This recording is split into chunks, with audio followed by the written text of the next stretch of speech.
Assalamualaikum warahmatullahi wabarakatuh. Perkenalkan, saya Rosna, Stambuk F1C1188058. Baik, di sini saya akan menjelaskan tentang Saccharomyces cerevisiae, penghasil alkohol.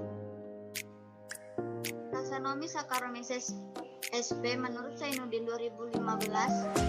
Kingdom Eukaryota, Phylum Fungi, Subphylum Ascomycota, Kelas Saccharomycetes, Ordo Saccharomycetales, Famili Saccharomycetaceae, Genus Saccharomyces, Spesies Saccharomyces cerevisiae.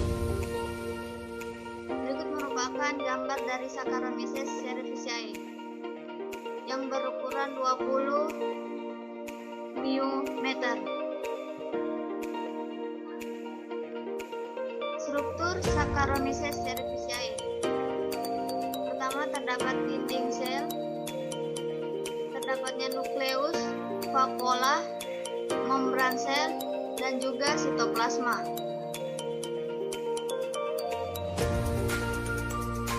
Ciri-ciri dari Saccharomyces cerevisiae. Saccharomyces cerevisiae merupakan hamir sejati tergolong eukariot, bersifat anaerob fakultatif, dapat digunakan baik pada sistem aerob maupun anaerob. Tahan terhadap kadar gula yang tinggi, aktif melakukan aktivitas pada suhu 28 sampai 32 derajat Celcius, bersifat non-patogenik dan non-toksik, sehingga banyak digunakan dalam berbagai fermentasi. Mudah ditumbuhkan dan membutuhkan nutrisi yang sederhana. Pertumbuhannya cepat. Sel berbentuk silindris. Ukuran sel 5-20 μm dan biasanya 5-10 kali lebih besar dari ukuran bakteri. Stabil dan aman digunakan dalam food grade organisme. Morfologi Saccharomyces menurut Zainuddin 2015. Pertama, membentuk blastospora. Kedua, berbentuk bulat dan lonjong. Ketiga, berbentuk silindris. Dan yang terakhir, berbentuk oval atau bulat telur yang dipengaruhi oleh strainnya.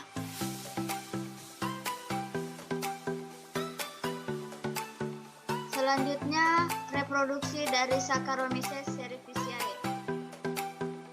Reproduksi Saccharomyces cerevisiae terbagi atas dua, di mana secara vegetatif dan juga generatif. Dalam kondisi baik, perkembangan Saccharomyces terjadi secara aseksual atau vegetatif dengan pembentukan tunas.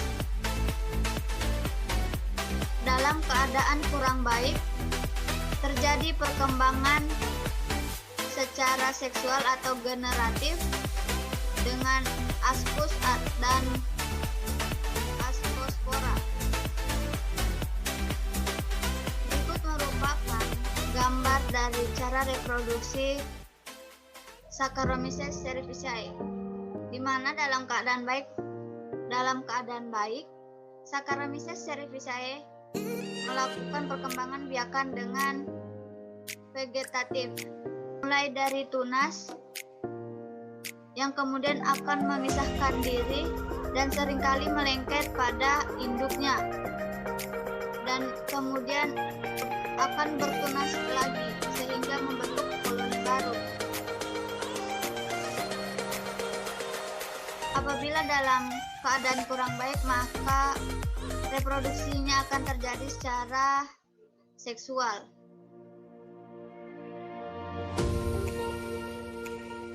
Di mana sel ragi haploid dan sel ragi lainnya akan menyatu sehingga membentuk zigot diploid. Setelah itu terjadi peleburan nukleus, kemudian masuk ke meiosis, kemudian membentuk askospora, selanjutnya pembebasan askospora.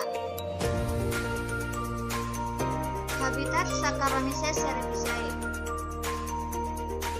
ditemukan di alam bebas, terutama di tanah, dan memegang peran penting dalam hal hidrolisis selulosa pada tanah.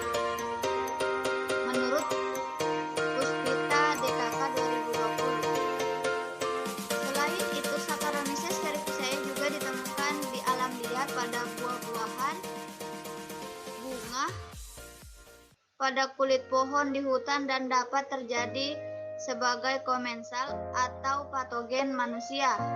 Menurut Tilaka Ratna dan Douda 2017.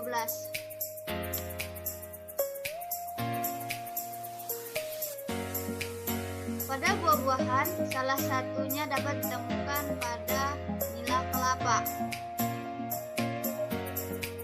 Saccharomyces cerevisiae memerlukan media dan lingkungan yang sesuai untuk pertumbuhan dan perkembangannya. Unsur-unsur yang dibutuhkan dalam pertumbuhan dan perkembangannya adalah karbon, fosfor, zat besi, oksigen, nitrogen, hidrogen, magnesium, dan potasium. Saccharomyces cerevisiae dapat melakukan fermentasi secara optimal pada suhu 4,5. Berikut merupakan gambar dari metabolisme Saccharomyces cerevisiae menjadi alkohol, di mana glukosa akan terhidrolisis menjadi piruvat, kemudian akan diubah menjadi asetat aldehid, di mana pada proses ini akan mengeluarkan karbon dioksida, kemudian asetaldehid diubah menjadi alkohol.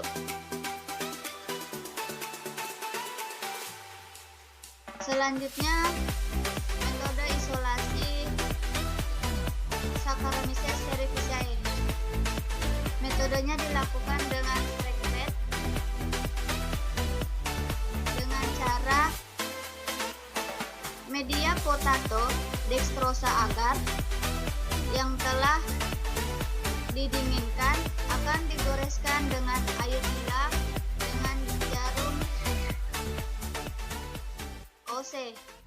Sebelum digunakan jarum OC, terlebih dahulu disterilisasi dengan pemijaran. Setelah itu diinkubasi pada suhu 27 derajat Celcius di inkubator selama 48 jam. Kemudian diamati koloni dengan menggunakan mikroskop untuk melihat bentuk selnya. Setelah itu didapatlah koloni Saccharomyces cerevisiae dengan karakteristiknya. Kemudian dilakukan uji pertumbuhan koloni, di mana dilakukan dengan 250 ml Aquades yang dimasukkan ke dalam Erlenmeyer, kemudian ditambahkan 2,5 gram Saccharomyces cerevisiae, ekstrak dari Saccharomyces cerevisiae,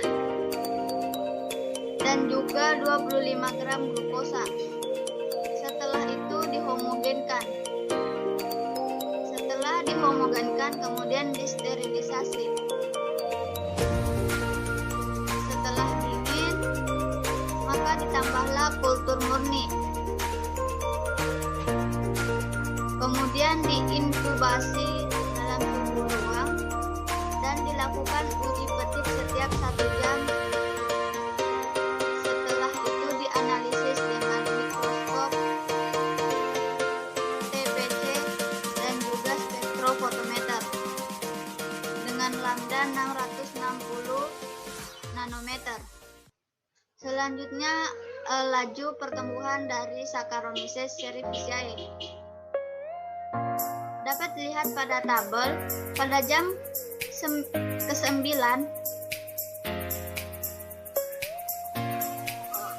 Saccharomyces cerevisiae pada jam ke-9 terjadi fase stasionernya. Mungkin itu saja penjelasan dari saya. Wassalamualaikum warahmatullahi wabarakatuh.